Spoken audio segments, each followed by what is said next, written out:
Mambo aripo pamsiwo, iye wafapa mchinjiko, asiano uya zino, kutora wakewo. Pamsiwo, pamsiwo, pamsiwo, hune po pamsiwo. Hallelujah, unde ari pamsiwo. Jiwone soze kuguya, zino ziriko itika, toona nekukasika.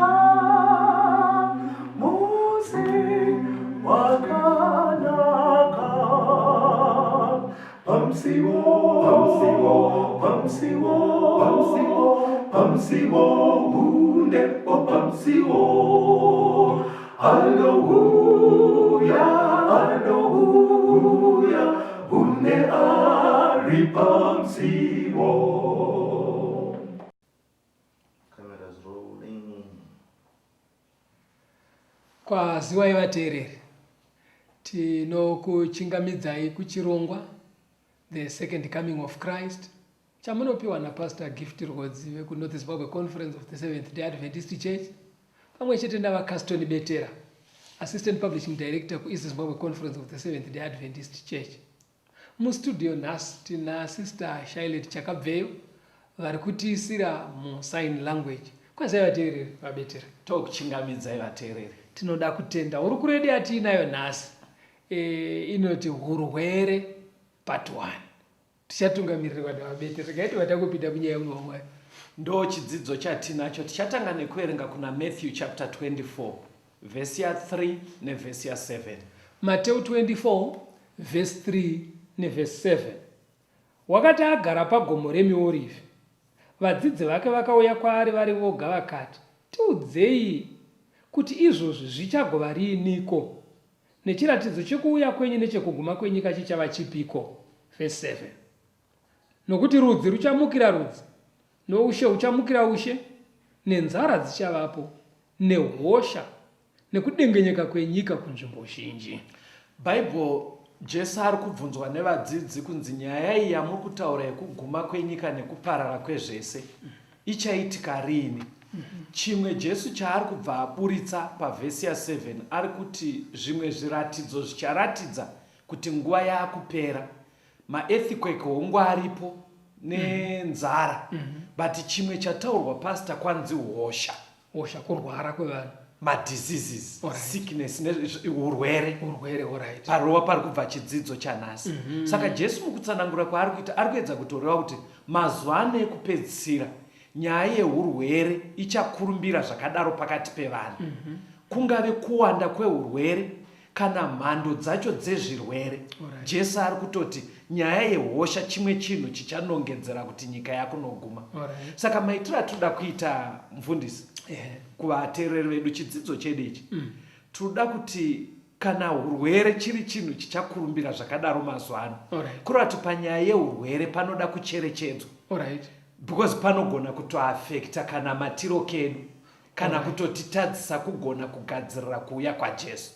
Saka kanoda kuti nyaya yeurwere inyatsoonekwa mukuzara kwayo, ijeke. Nekuti maitikiro ari kuita urwere mazuva ano, ateerere mukateerera kazhinji munhu akaonekwa achirwara stereki nemhando dzeurwere huriko, pane pekuti vanhu unonzwa kuti nhai mwariwe, muri kuona kuti patoiswa zita raMwari ratopinda ipapapo, because chinhu chisingafadzi. Saka zvinoda kuti zvijeke kuti nyaya yeurwere yakamira sei. Saka toda kuti timboona kuti urwere hunobvepi, ndiani anohukonzera. Handitika saka huna anotokonzera, ndo zvatoda kuti zvijeke kuti vanhu vanyatsoziva kuti kana takuta nyaya yeurwere zvakamira sei. Ndoda kuti muerenge kuna Exodus chapter 4 verse ya 11. Exodus 4 verse ndeya 11. Jehovha akati kwaari, ndianiko wakaita muromo womunhu? Ndianiko unoita mbeveve kana matsi, kana unoona kana bofu? kwandizini Jehovha here. ndimozisi anga ari kukomplaina kuti muda kundituma asi ndinokakama. Alright. Saka ari kunzi naiwe Mozisi, kukakama kwako uri kufunga kuti uri kundiudza nyuzi nyowanene. Alright. Inini Mwari ndinozviziva, ndinogona kutotendera kuti munhu ave munhu anokakama. Alright. Agone kuita chirema. Alright. Saka vhesi yega iri ku Saka pari kunzi ndiani anoita. Hakusi kuti ndiye anotogadzira, ndoda kugadzira mbeveve panapa. handizoba kuita kuri kutaurwa muvara reshona kureva kuti Mwari anenge ari awe, anogona kutendera kuti zvidaro. Nekuti patiri kuramba tichaenda muchazonyatsoona kuti zvine muridzi anotokonzeresa izvozvo, but nedzimweni dzenguva Mwari otendera, obvumira kuti zvidaro. Ndoda kuti muerenge kuna Luke 13 vhesi 11 nevhesi 16. Luka 13 vhesi ya 11 nevhesi 16. Yes. Zvino tarira, kwaivapo mukadzi waiva nomweya wourwere makore ane 17, akanga akafunyana asingatongogoni kusimuka. 16. Zvino mukadzi uyu mwanasikana waAbhurahama, yes, wakanga akasungwa naSatani makore ane 17. Mapanzwa ka. Yeah. Pari kunzipo mukadzi uyu aiva akafunyama. Right. Kunenge kuremara kunge kudikwe. Ari kutonzi anga akasungwa naSatani. Alright. Mazvonaka. But kumashure kuya kwanga kuchikomplaina Mozisi achiti ndinokakama. Mwari akati ndini ndinoita. Alright. Tabva taburitsirwa example yekunenge kuremara kwakada kungofanana nekuya. But Bible rakunyatsochijekesa manje kuti anga akasunga ndiSatani. Alright. Zoburitsa pfungwa yekuti Satani ndiye anogadzira. Alright. Anditika. But nezvikonzero zvimwe pamwe zvinenge zvisina kujeka kwatiri, Mwari otendera. Ndaona makuda kutaura. Alright. Yabva yandijekera. Zvinotaurwa vateereri navavetera varapa ndezvekuti zvinhu zvinouya pavanhu. Yes. Zvakati zvisina kutinakira zvinobikwa naSatani. Ndiye anopakurira pagere vanhu. Asi Mwari nesimba rake noumwari hwake, kune zvimwe zvaanoti kwete, zvimwe obvumira. Zvikonzero ndo zvatingangove tisina. Asi zvimwe zvacho zvirimo mushoko raMwari. Alright. Zvinogona kuita kuti sei Mwari atendere kudaro. Okay. Ndoda kuti muverenge kuna Exodus chapter 15 vhesi ya 26. Svikai pairi papo tinzwe kuti Mwari uyu urwere huriko kudaro anobva angosiya here zvakadaro nenga rekuti huri kubikwa naSatani. Alright. Exodus 15 vhesi ya 26. Exodus 15 verse 26. Akati, kana uchiteerera nomwoyo wose inzwi raJehovha Mwari wako, ukaita zvakarurama pamberi pake, ukarerekera nzeve dzako kumirayiro yake, ukachengeta zvaakatema zvose, handingaisi pamusoro pako marwadzi andakaisa pamusoro pavaIjipita, nokuti ndini Jehovha murapi wako. Manzwe ipapo. Right. Panapa pari kubudisa pfungwa yokuti zvakakosha kuteerera zvakarayirwa naMwari. Right. Nekuti Mwari ane mirayiro yaakatipa yekuti tikafamba mairi inotichengetedza kune dzimwe tsaona dzinozounza urwere. Ndizvozvo. Sekudai munhu akasazvibata pamafambiro achirararara, ikoko anogona kunodzoka nehosha dzinotambudza iye nemhuri. Right. Ndeumwe muenzaniso. Haana kuteerera murayiro waMwari. Kune madyiro akanzi naMwari, idyai zvakadai zvakadai. Munhu akasateerera madyiro, right, kana kuteedzera mirayiro chaiyo, unoziva sainzi dzinoburisa pachena. Ichi chikafu ichi chikadyiwa chinokonzeresa zvakadai. Ichi chikadai. Saka ndo zvandiri kunzwa panapa kuti kana tikateerera kurayira kwaMwari, Mwari neumwari hwake. Fanika mazuva ano sainzi dzinototaura kuti kudya kwakanyanyisa mafuta kunodyara dambudziko rezvirwere zvemwoyo. That's right. That's right. Nekuramba munhu achipupuma miri uchikura. Exactly. Saka kuteerera zvese izvozvo kuti handifaniri kudya chikafu chakanyanya kurifainiwa, handifaniri kuwanza junk food musystem mangu, ndofanira kupota chidya mafurutsu nemiriwo, zvinhu zvakaita saizvozvo. ndoda kuti saka bhaibheri riri kuda kuburitsa pfungwa yekuti Mwari anotendera kuti hosha dziuye nengari yekuti paita dzimwe nguva kusateerera. Ndoda kutenda nemenzaniso yavapa. But chimwe chinogona kukonzera urwere chii? Kunyangwe taona kuti manyuko acho ese zviri kubva kuna Satani. Ndoda kuti muerenge kuna Mateo. Matthew chapter 6. Verengai verse 25 mosvika pa 27. Mozoverenga 31 mosvika pa verse ya 34. Mateo 6 verse 25 kuenda pa 27. Saka ndinoti kwamuri, regai kufunganya pamusoro peupenyu hwenyu. Muchiti ndichadyei kana ndichanwei, kana pamusoro pomuviri wenyu muchiti ndichafukeiko. Upenyu haupfuuri zvokudya here? Kana muviri haupfuuri zvokufuka here? Tarirai shiri dzokudenga, hadzidyari, hadzicheki, hadzivunganidziri mumatura, asi Baba venyu vokudenga vanodzipa zvokudya. Imi hamudzipfuuri zvikuru here? Ndianiko kwamuri ungawedzera kubiti rimwe paurefu hwake nokufunganya? 31. Panapa bhaibheri riri kutsanangura imwe dambudziko ritori kwatiri vateereri. Kufunganya. Kufunganya tingati chine chirungu? Anxiety. Kufunga kwakadzama but kusina chakuri kubatsira, pasina mazana ari kubuda ekuti tingati zvigadzirike.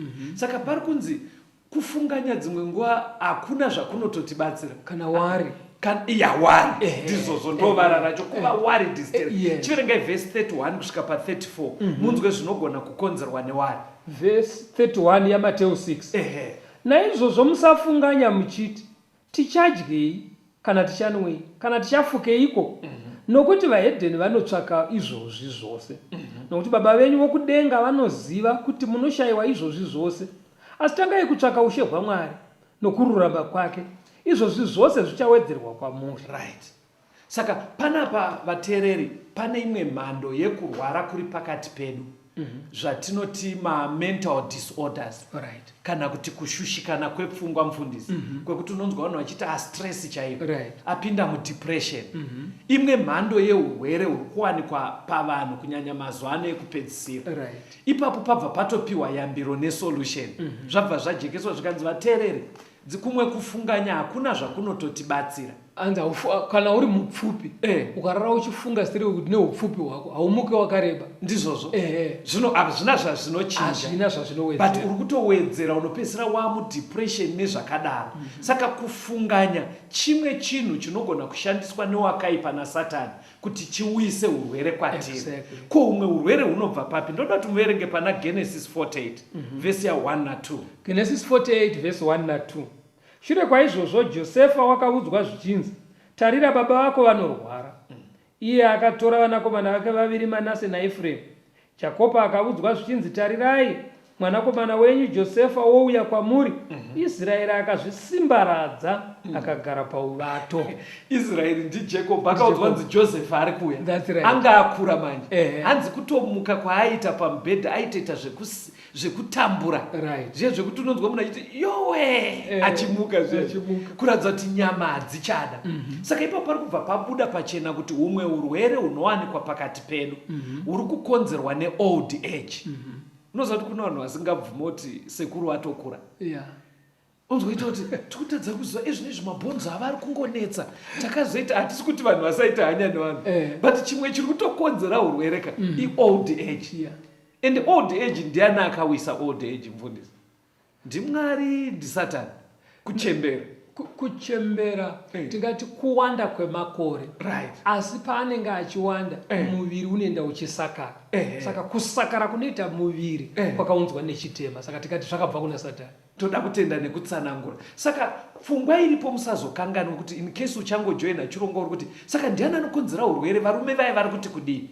Tiri kuti urwere hwese nemhando dzese dzatiri kutaura, dzingave dzestress, ingave old age, kungave kusateerera, kusava temperate neutano hwako, manyuko acho zvese sosi zviri kunobva pakuti ndiSatani akakonzera chitema.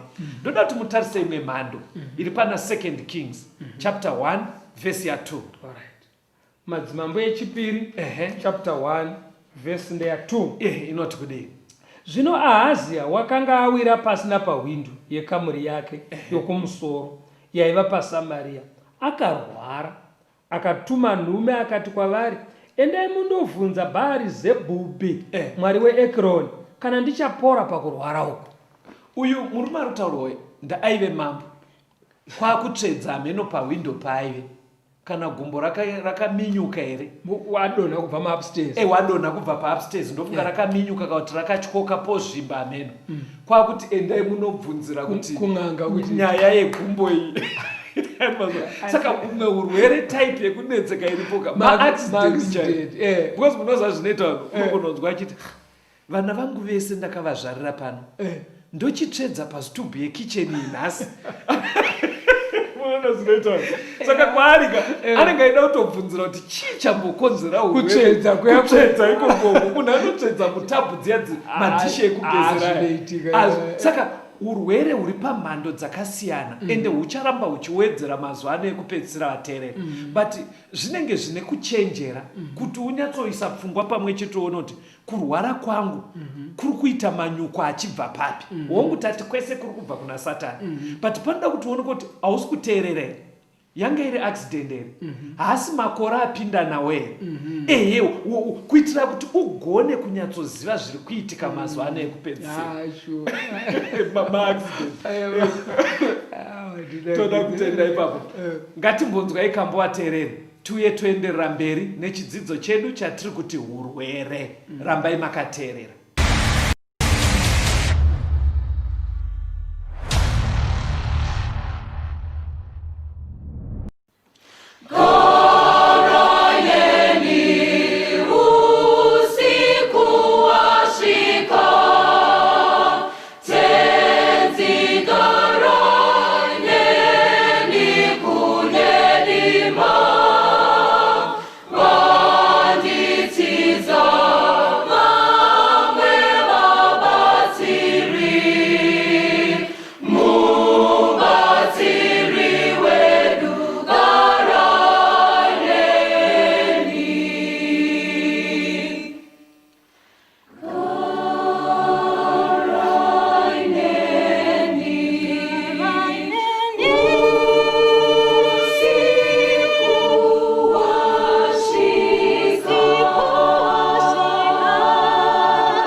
muchikambidza zvakare vateereri, tiri kuenderera mberi neurukuru yedu urwere patwaya. Hatipinde muyedu yabetera iko zvino izvi vateereri tauda kuona kuti zviri kuratidza kuti urwere hwese nezvimwe zvakaita kunge kuremara, old age, maaccidents, zvirwere zvekufunganya, manyuko acho zviri kubva kuna Satani. Saka panobva paita mubvunzo wekuti saka vatsvene vanogona kupindawo here mucrossfire? Vatsvene vanorwara here? Right. Kana kuti kana tichirwara sevatsvene pane patinenge tisiri kunyatsoshandisa simba raJesu.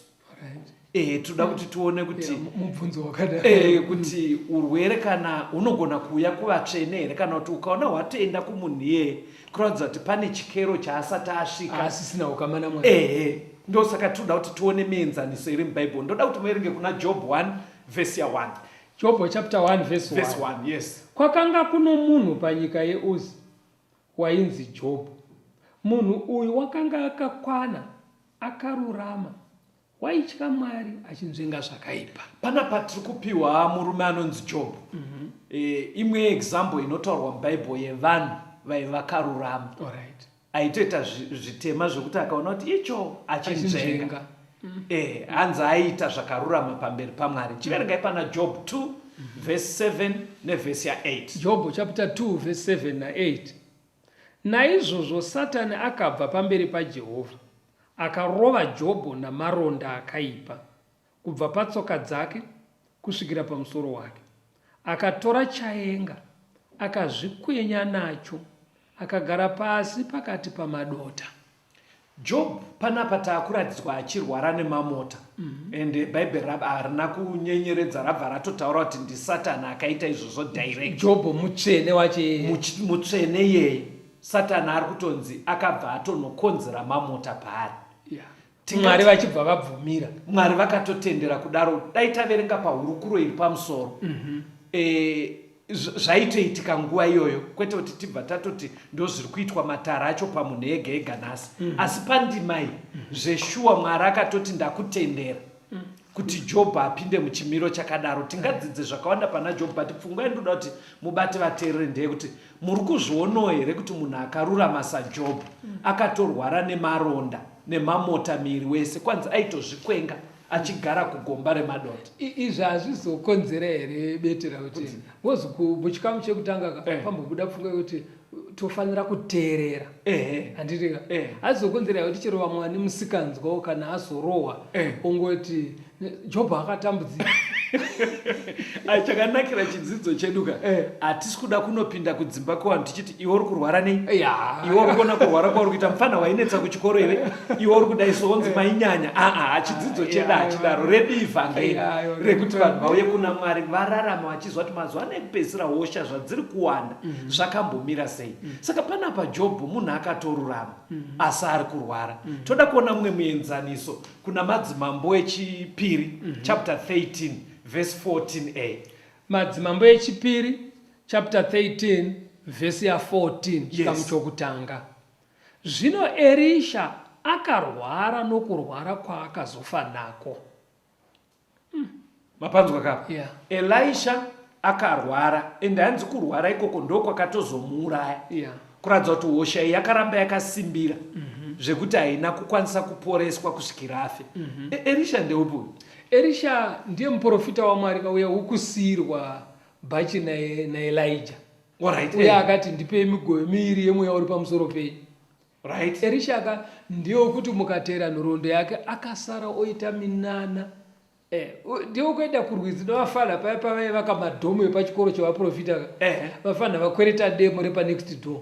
Saka pavaitema miti vanga vari mudhuze merwizi, demo ndobva radonhera murwizi makadzika kumadziva makuru, ndobva vachema vachimhanya kuna Elisha.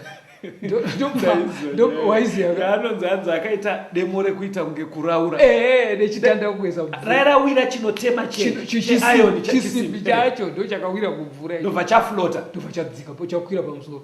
Inini yandiri kuirememba imwe yaElisha yakandinakidza, hanzi pano vamwe mai vane murume angafa, saka papasiwa zvikwereti, saka hanzi vana vanga vauda kutengeswa. Iye digirigiri yaakazoti munei kumba, handobva vati hanzi vanenge vaine tumafuta, hanzi ndai munokumbira madhiramu, ndobva vanotumezwa dzifaraidhoni vana imo muchidirai kubva mubhodhoro muchidira mudhiramu.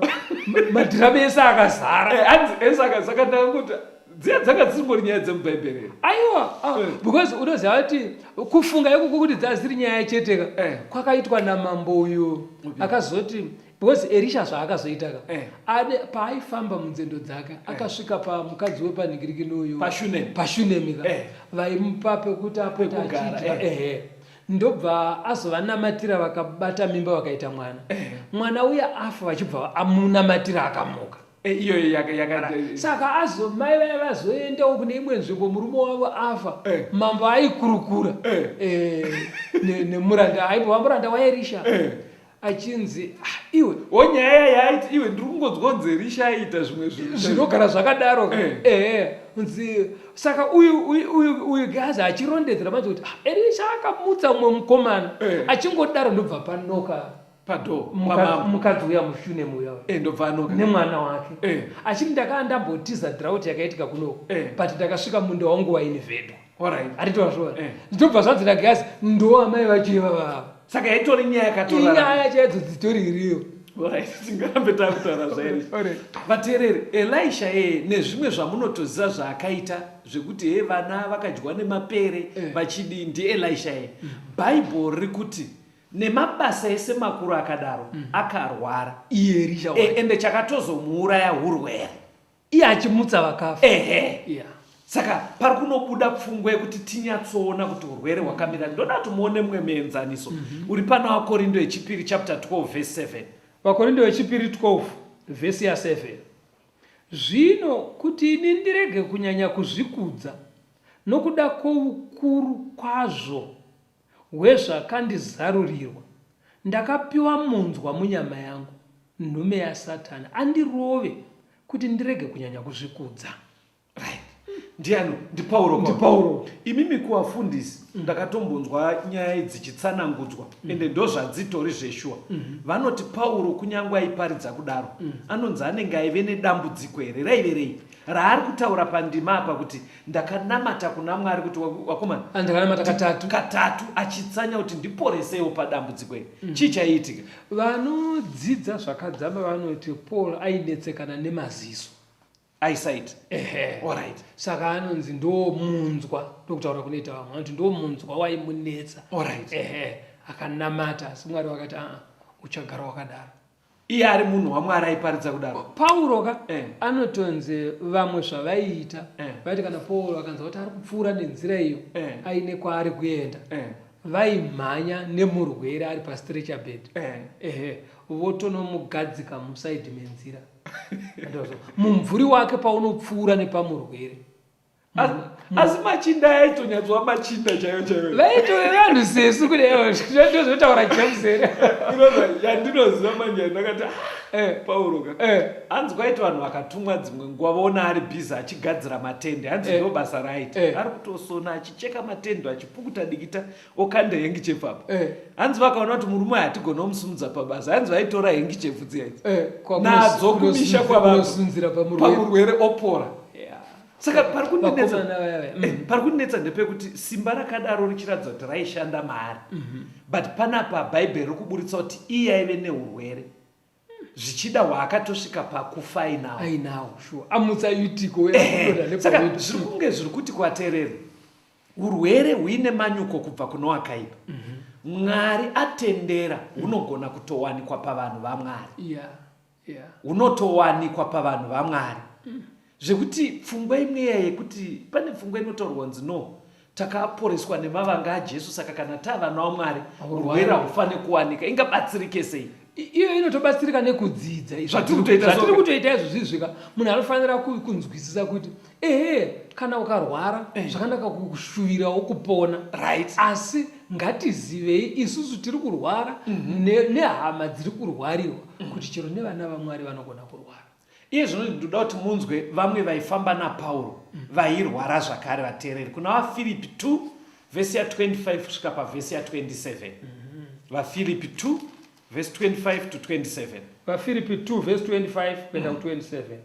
Asi ndakati ndinofanira kutuma kwamuri Epafrodito hama yangu nomubatsiri wangu pamabasa napakurwa nhume yenyu nomushumiri wangu pakushayiwa kwangu zvaakanga achikushuvai zvikuru imi mose akatambudzika kwazvo nokuti imi makanga manzwa kuti unorwara. Zvino nokuti wakanga achirwara kwazvo ari pakufa, asi Mwari wakamunzwira tsitsi asati ari yebedzi asi neniwo, kuti ini ndirege kuwedzerwa nhamo pamusoro penhamo.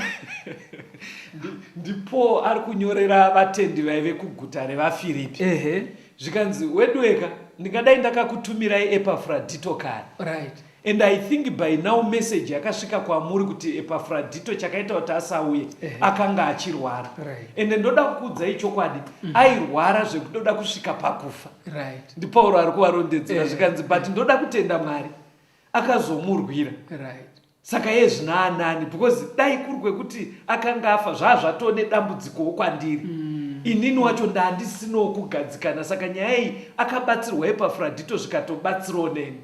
Saka pari kuti ndinetsa munozopa ndaiverenga ndima dzemubhaibheri because iri ndo raitwa timu raPauro, ndo vaitofamba naye vachiita mabasa ese makuriwa. Saka ndaedza kufunga kuti saka Mwari akarwarisa Pauro, akarwarisa Epafrodito, ari kuti here misangano yechechi yaiitwa naPauro imire. Ende bhaibheri kutotaura zvechiwa ndingadai ndakamutuma kare but chakatomisa urwere. But ndiye Pauro wamamuchitaura uye aiporesa. Ameno kuti munopa chii chiri kuitika? Kune zvimwe zvinhu zvatisina kuzarurirwa. Right. Zviri muuchenjeri hwaMwari. Okay. Zvekungoti zvaMwari ndosaka kuna Deuteronomy yokuine tsamba riya rinoti zvakavanzika ndezvaShe. Alright. Asi zvatakazarurirwa ndo zvatinodzidza tichikurukura. Anditi Imwe mibvunzo kana tichazowana mukana mibhita akumusha takudenga tokuna kuti Mwari but makaregerewo yachimbo Epafrodito achinonoka kuendawo. Saka udzai vateereri vedu kuti vatendi nemaKristu vanorwara. Kurwara hazvirevi kuti chihedhe. Right. Kune kumwe kurwara yes kunokonzereswa nemisikanzwa yekuti chero munhu ari mutende nekuramba kuteerera zvinorayirwa naMwari. Asi kana waita pako pese your very best, wateerera, kurwara kukauya hazvireve kuti hausisiri mwana waMwari. Toda kutenda. Verengai kuna 2 Timothy chapter 4 verse ya 20. Timothy wechipiri 4 verse ndeya 20. Yes. Erasto wakasara paKorinde, asi Trofimo ndakamusiya paMerito achirwara. Ari kutsanangurira, ari kutaura naTimoti, achimunyorera tsamba kuda kumuzivisa kuti kuno kwandiri kuri sei. Zvikanzi uya Erasto uya ndakamusiya pakati. Zvikanzi asi Trofimo manje zvandakatozoita ndakatoona kuti bheta asare paMireto. Zvikanzi reason yandakamusiyira ipapo airwara. Saka vatendi ngazvijeke kuti mwana waMwari anorwara. Munoziva kuti sei zvikakujekera zvakakoshei nyaya. Zvinoita kuti kukazoita munhu ari kuklema kuti urwere hwese ndiSatani akutsikirira usi mwana waMwari mhanya kuno. Wanzwa chidzidzo chatiri kutaura ichi, unogona kudzikama zviri nani, woramba uchishuvira kupona asi uri kunyatsoziva zviri kuitika. Because hatidi kuti bhaibheri riite kunge riri kuti nekuti urwere zvaunorwadza tobva tatoti saka Mwari haapo panyaya haana kutendera kurati mweya yetsvina chete pari kutoda utori mutsvene pasina chipomerwa saJobho dzimwe nguva unorwara. Kunyange muchikamu chapfuura taongorora futi kuti umwe urwere Mwari anotendera nekuti munhu haasi kuteerera. Pane muenzanzo wokupedzisira wandoda kuti tiverenge wemurume anonzi Razaro. Iri kunani ndima iyoyo? Kuna John 11. John 11 verengerai vateereri verse ya 2 nevesi ya 5. Verengerai vateereri. Inoti kudii? Ndiye Maria uya wakazodza Ishe namafuta akapisika tsoka dzake nevhudzi rake. Hanzvadzi yake Razaro wakanga achirwara. Jesu wakanga achida Marita nomunun'una wake naRazaro. Maona matangira erudito. Ida kutanga yatiratidzwa kuti Maria uyu watiri kutaura akakosha. Ndiye uya wokuita chinhu chikuru ichi. Zvikanzi nekukosha kwake kuya aive futi nehanzvadzi nemuning'ina. Hanzvadzi yainzi Razaro, muning'ina ainzi Mary. Saka hanzi vese vari 3 ndozvamaverenga pavhesi 5 John 11 verse 5 yabva yati zvino Jesu aida Marita naMaria naRazaro. Vese vari 3. Amunoziva kuti bhaibheri rinoti for God so loved the world, kureva kuti anoda munhu wese.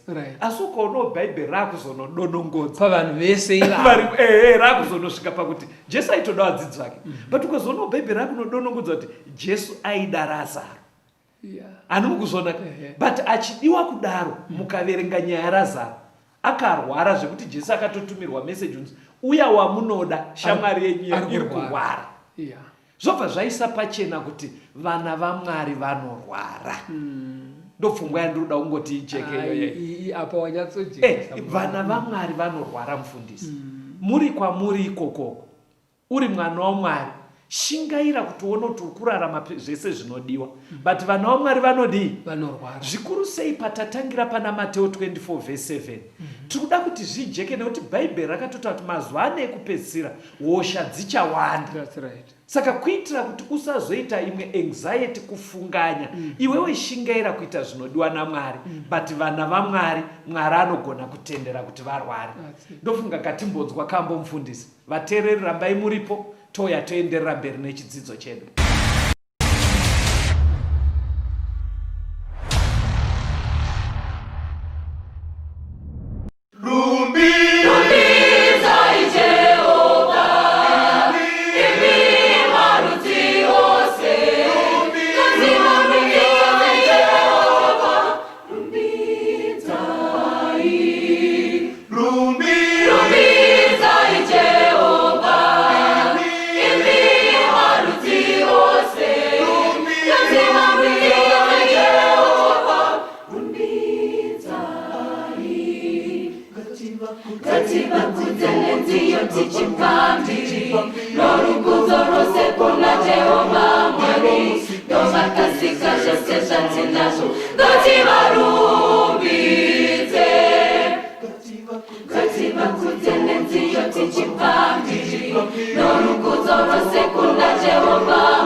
Tinomuchigamidzai zvakare vateereri. Tiri kuenderera mberi neurukuro yedu urwere part 1. Taona isusu kuti mukati menyika ineyi urwere huripo, ende mazuva ekupedzisira kwakanzi urwere huchatowandisa mukati mevanhu.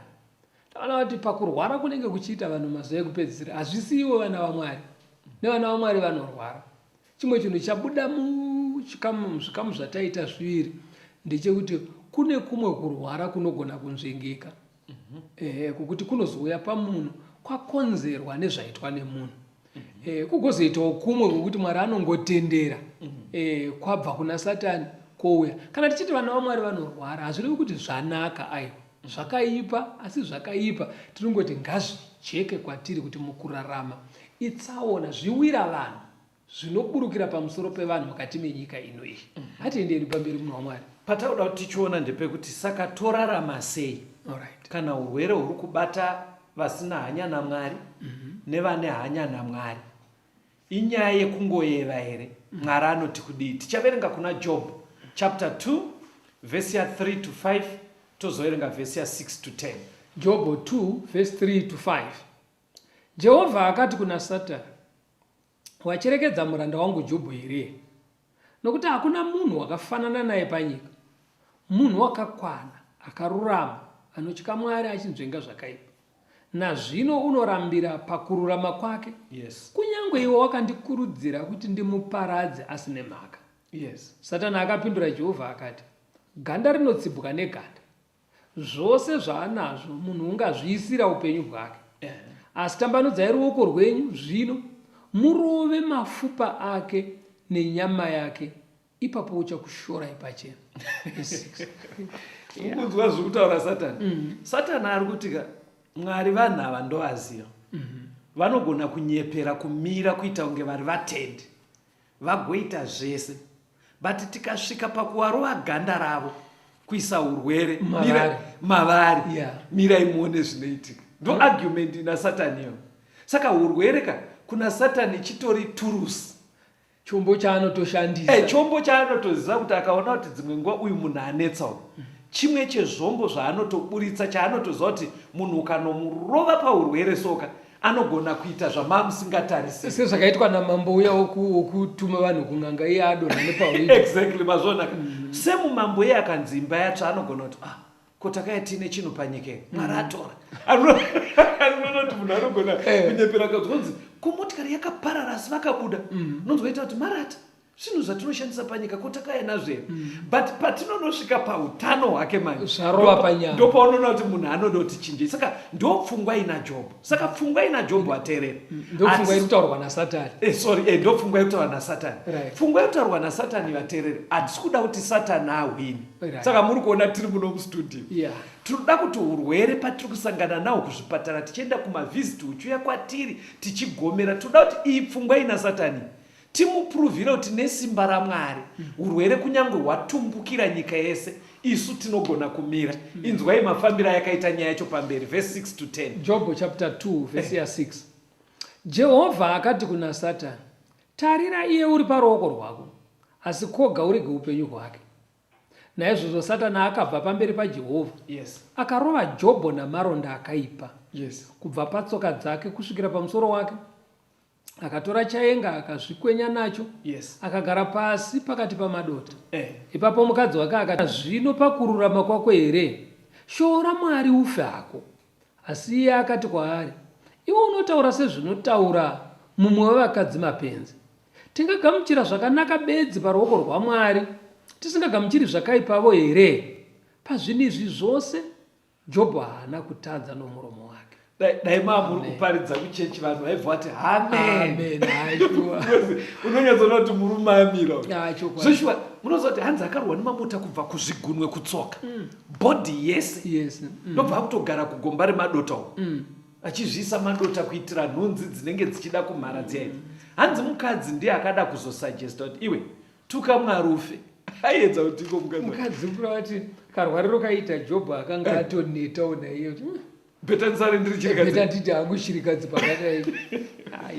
Maybe zvinongotidzidzisawo kuti tiri mudzimba panouya urwere ngatisimbisanei. Jobho ndakamufarira mapinduriro akaita pastor. Haana kumbotori mukadzi benzi.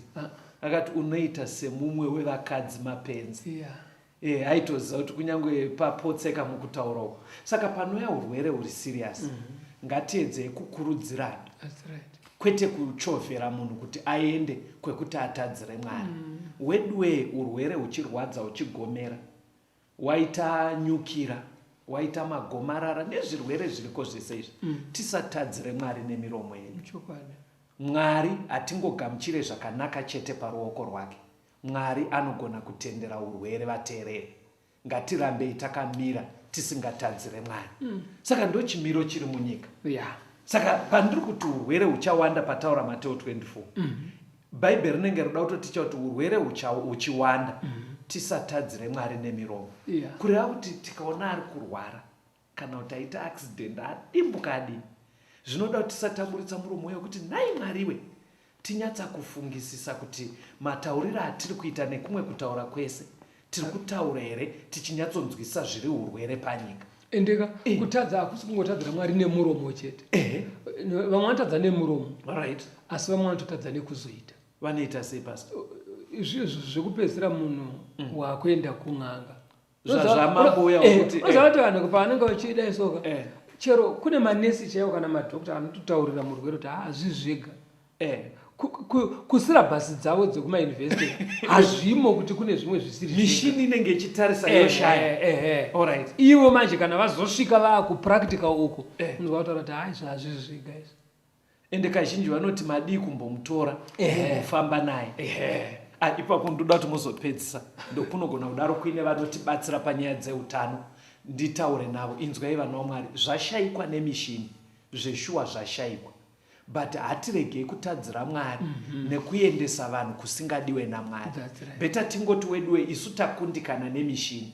Izvi zvekuti madii kuzombofamba muchienda kunorambidzwa naMwari tisadaro mamusati mapedza wabva watonyatsokurova chaiko chaiko patachitaura kuti kana mishini yatadza vanhu ngatingoti ameno ngatisiyirei kuna Mwari, tirege kutadzira Mwari. Kuna vamwe vandakambonzwa vaiti munhu mwana paairwara ari kudhorobha ivo havana kumboenda unomuona, vaingoramba vachingoti ndakati uyai naye mwana wangu kuno. Pavaitaura kudaro kwete kuti akauya vada kudiba vane kwavaida kuenda naye famba naye zvika ndakati ngauye kuna handiuye ikoko kuti vanosotesa Mwari, kuti vaende kunosotesa Mwari vaende uko. Ndo pari kunzi weduwe hatiregei kutadzira Mwari. Saka torarama tiine attitude ipi? Verengai kuna John 16 verse 33. John 16 verse 33 inoti kudii? Ndakareva izvozvo kwamuri kuti muve nerugare mandiri. Panyika munotambudzika, asi tsungai mwoyo, ini ndakakunda nyika. NdiJesu ari kutishingisa. Hanzi iyi ndo ichatogara iri nyaya yacho. Because hanzi kana tiri pano panyika ndo patiri kapa.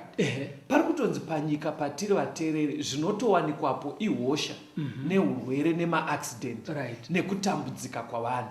Ende Jesu paari kutotaura nyaya iyi haasi kuti no kune zuva raachakaruka atuma mumwe munhu achapedza urwere hwese munyika yenyu. Jesu ari kutoratidza kuti zvepanyika ndizvo zvipi? Ndizvo mugove wedu pano pasi. Ndo mugove wedu, ende hausi kunzi mugove wevatadzi vari panyika. Munhu wese ari panyika nekuti nyika yacho ndo yakaingwa nechitema, saka pane kutambudzika. Saka pfungwa yatoda kuti tirarame naye vateereri ndeye kutoziva kuti urwere zviwira vanhu ndezvepano panyika, zvinotowanikwa pano panyika. Saka hazvisi zvekuti tibva tanyengetedzana tokudzai tiri muno mustudio kuti munogona kudaro muri kutiteerera muri kuChamhembe, muri kutiteerera muri kuMaodza Nyemba. Tiri muno mustudio, uyai patiri urwere hwese hunopera. Tine taakukanganisa futi tine chinyepera vanhu. Saka Romans inotsanangura futi pachapter 8 verse ya 22 na23 inoti kudii? VaRoma 8 verse 22 na23 nokuti tinoziva kuti zvisikwa zvose zvinogomera nokurwadziwa pamwe chete kusvikira zvino. Zvisati zviri izvo bedzi, asi nesuwo kunyange tiine zvibereko zvokutanga zvomweya, nesu timene tinogomera mukati medu tichimirira kuitwa kwedu vana, ndiko kudzikinurwa kwomuviri wedu. Kuti iko Pauro ari kuti kugomera chiri kuitika. Ari kuti iyo chero nezvisikwa panyaya dzatitaura fanika idzi dzekurwara idzi, chero mhuka dzinorwara. Mombe, mbudzi, huku, chero mhuka dzemusango dzinorwara kana miti. Ndakazombona mumwe muzhanje wakaodza mukoma. Munoza kunonzi kuodza kuti mafurutsi ese tikashati warwara neiko saka hanzi nezvimwe zvisikwa zvese zvinogomera, nesuwo tiri kugomera, asi chinhu chakanaka ndechekuti tine tariro yekuzodzikinurwa kubva mumuviri unoyu. Saka pari kuita kunge zvinonzi solution ina Mwari paurwere inyatsori permanent, kwete kuti haporesa ake, but zvikuita kunge zvinonzi solution inyatsori permanent inenge yekuzochinjwa kwemiri iriko kumberi. Hanzi because hanzi tichimirira kudzikinurwa kwedu kwemiri. Saka kura kuti as long tiri mumiri atinayo urwere ucharamba wakatitera. Pane paati futi hanzi kunyangwe nesu vane zvibereko zvekutanga zvemweya ari kurama Kristu kana tatenda muna Kristu. Kana tatenda muna Kristu, chimwe chinhu chofanira kuwedzerwa ipapo, hakuzi kusunungurwa kubva muurwere hwapanyika. Pane nguva dzinopindira Mwari kana munhu arwara opora, asi tiri pano panyika urwere hunogona kuuya. Kana watenda muna Kristu, assurance yadi confuse kandonyaya wanga uchitaura kudhara unomukonfusika sei? Muri kuti here tisaende kuchechi tichimhanya kunotsvaga kuporeswa? Aiwa kuchechi hauendere kunotsvaga kuporeswa panyama. Aiwa kuti ndarwarirwa saka ndakutotsvaga chechi. Aiwa kuchechi ngatienderei kunotsvaga ukama naJesu. Because ndakatadza kutombopindura mumwe munhu avandibvunza akati kuchechi kwenyu munoporesa here? Aida kutofambira vatoti munoporesa here kuratidza ndo zvaaingotsvaga chete, ndo zvaaitotsvaga zvokuti kana paine list yemachechi aida kwekungonoporeswa. But vhesi manje inenge iri kuramba, inenge iri kuti anonamata wese as long achiine miri yatinayo urwere hunogona kumusvikira. Takatomirira kudzikinurwa kwemiri yedu. Zvichaitika rizvi? Ndoda kuti muerenge pana Filipi 3 verse 20 kusvika pa21. vaFilipi 3 verse 20 na 21. Nokuti nyika yedu iri kudenga, uko kwatakatarira kuuya kwomuponesi Ishe Jesu Kristu, uyo uchavandudza muviri wokunindipiswa kwedu, kuti ufanane nomuviri wekubwinya kwake, nesimba iro raanogonavo naro kuzviisa zvose pasi pake. Munoona pana ndichironga chidzidzo ichi vateereri bata apa. Munoona marongero andaita mukoma. Pataverenga John 16:33 yati panyika munotambudzika, naRomans yange ichiti tinogomera tiri pano. Chandaisira vhesi ravaFilipi 3 verse 20 rabva rati nekuti nyika yedu iri kudenga. Saka ndachida kuti vateereri vazvibate ipapo kuti tichiri panyika, pasiri pedu urwere hunototiteera, nekuti ezvino pane mumwe muchinda anotongonya nyaya Satani. Saka pari kunzi panyika manje patire zvirezvi urwere hunoramba huchidai, saka tichagomera. But vhesi vaFilipi manje yakubva yati kuvateereri, aiwa nyaya yacho yakanaka. Kana tiri isu maKristu vanotenda kuna Jesu, nyika yedu chairi kudenga. Ani mazonaka. Saka kuri kuti tikachinja kwekugara, ndofunga ndo pachazonyatsoakira. Hanzi chinji chaitika.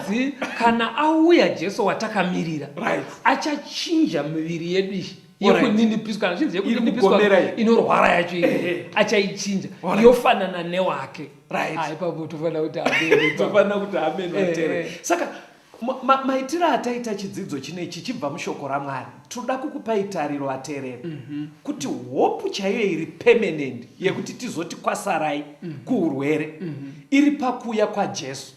Patichavandudzwa miri yedu takuenda kudenga, tinei takupfeka miri yakaita sei pastor? Ndoda kuti muerenge vaKorinde vekutanga chapter 15 verse 52 na 54 kusvika pa54. vaKorinde vekutanga 15 verse 52 kuenda ku54 inoti kudii? Pakarepo nokubwaira kweziso nehwamanda yokupedzisira, nokuti hwamanda icharira, ipapo vakafa vachamutswa nokusavora, nesu tichashanduka.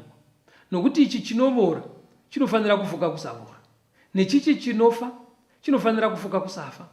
Zvino kana ichi chinovora chafuka kusavora, nechichi chinofa chafuka kusafa, ipapo shoko rakanyorwa richaitika rinoti urufu rwakamedzwa nokukunda. Chiko chiri kungonzi ichi chinovora, ichi chinofa, chimuvirira chinorwara ichi. Mabhodhis ati kwasa kuramba chingodzokorwa chiti ichi chinovora chaimutambudza kuti Paura inyora ichoateereri. Saka ipapo pakuya kwaJesu pacharira hwamanda nezwi remutumwa mukuru kukuudza ichokwadi vatendi nemi vateereri, nyaya yeurwere ndo paichanyatsowanirwa solution. Hatirambe mamwe maefforts ese anoitwa nemapazi akasiyana kuti vanhu vaite utano. Hatirambe minamato yese inoitwa kuti vanhu vaite utano. Izvozvo bhaibheri rinotokurudzira. But bhaibheri riri kuisa pachena kuti kana tauda kutaurira nedu pachokwadi nenyaya yemiri unoora unoita urwa hanzi wakamirira pacharira hwamanda takuenda kudenga. Chibva imapedzisa takudenga. Zvakazarwa 21 verse ya 4. Zvakazarwa 21 verse 4. Uchapisika misodzi yose pameso avo, rufu haruchavipo, kana kuchema, kana kurira, kana kutambudzika hazvingavipo, nokuti zvokutanga zvapfuura. taakudenga vateereri. Amen. Hanzi hapasina zvekufa. Nekuti urwere kana vanhu manzwa Elisha kuti urwere ndo hwakamuraya. Hanzi urwere hwokurira, kuchema, kurwadziwa, kuti you weaken. Akuendwe kumariro kuti akuendwe kuzvipatara. Akuendwe kuzvipatara. Saka pakadaro ndo pari kuratidza kuti nyaya yeurwere ichabva yagadzirika. Ndosaka muchiona pandinoya namukoma Gift Roads muno mustudio. Zvirongwa zvedu zvese munoona tinoti tikamboti tenderere yedu tichidzidzisa, unoona tinongoramba chidzoka the second coming of Christ. Ndo pane tariro inofadza. Saka imwe nguva Pauro achizoti ndaini zvino kana kutenda kwenyu kuchingoperera pazvinhu zvepanyika pano, munonzwisa tsitsi kupfuura vanhu vese. Because solution yezvinhu zviri kutitambudza panapa, solution yezvese iri pakuuya kwaKristu Jesu. Ndo zvandinoshuwira ine. Tetai vateereri vedu vaite hope netariro yekuti pakuuya kwaJesu vachashandurwa. Nekuti patiri kutaura kudai mufundisi, kune vateereri vedu vari kutonzwa vari muzvipatara. Vamwe vane anonzi terminal diseases. Ekuti mukutaura kweve zvino vanenge achinzi basi stop yekupedzisira kwakananga urwere hworufu. Vanogona kudaro vari kutiteerera. Chii chamungaudze vateereri vedu akadaro? Kuita vamwe vateereri vekuti urwere hwacho hahusi hwekubuda huro, asi akatongozvarwa akaremara. Saka muri kuona vamwe vacho vari kuparidzirwa nemaoko paruta. Chii chamungataure kwavari musati maonekana navo nekuvapa nhare dzedu? Chatingataure kwatiri vateereri ndechekuti hurukuro yedu yeurwere zviriko munyika inoyi. Kana wamukawo zvisiri pamuviri pako, ndiMwari vatendera, ingomurumbidza. Amen. Kana wamuka zviri pauri, kana kuti zvaburukira mumhuri menyu, pamwana, pamubereki, paamai pedyo, kana pamuvakidzani wako, zvauya zviwanikwa zviwira vanhu panyika panapa. Asi chidzidzo chedu ndachifarira pakuti chati ngatisaora moyo. Ngativei netariro, rimwe zuva zvichava nhoroondo, zvichava zvekare, zvichava mungano. Jesu wedu watakamirira auya achasvikopedza urwere nematambudziko, oshandura miviri inoyi, topfeka miviri mitsva isina kuremara, isingazorwari nanokusingaperi. Mwari ngavakuitire zvakanaka. Kana paita mubvunzo kana dzimwe pfungwa dzauya mamuri, tinoramba tichingokurudzira kuti upinde muurongwa hwaMwari. Tendeuka uri kwauri ikoko, enda unobhabhatidzwa. Tsvakai pane chechi padhuze ipapo. Kune hama dzenyu dziriko kwamugere ikoko, bvunzai. Variko vanopinda sangano rema-Seventh Day Adventist. Kana paine pasarira panoda kupindurwa, indai kwavari, vanoziva kwekuenda nemi. Kana mashayisisa, fonai kunhare dzatiri kukupai, kana kutumira mameseji. Kana zvasvika kumuzinda kwedu, munobatsirwa kubva ikoko. Munogona kuzivisa zvakare nzvimbo dzamugere, kuitira amwe maprogramu anorongwa ikoko as a follow up to this one. Chengetedzai nhare idzi 0775 460 175, 0775 460 175, kana kuti 0716 452 086, 0716 452 086. Mwari akuchengetei, tisangane muchikamu chinoteera. Tenzende tungamirwe mukati mezviedzo, mananda andibata ndimwino dombo ndiwigende ndimwimo tungamirwe. Tenzende tungamirwe semana onyaradzwa unganyaradze nyanza, mananda anomunzwa kana matinyarara. Imwe tenzi wenyanza, tenzi nditungamire apo ndasvika nyanza, mananda ondishisa andichienda zororo, ndotsamira kune mwinga, ndinzwe imwi moti ndino kuti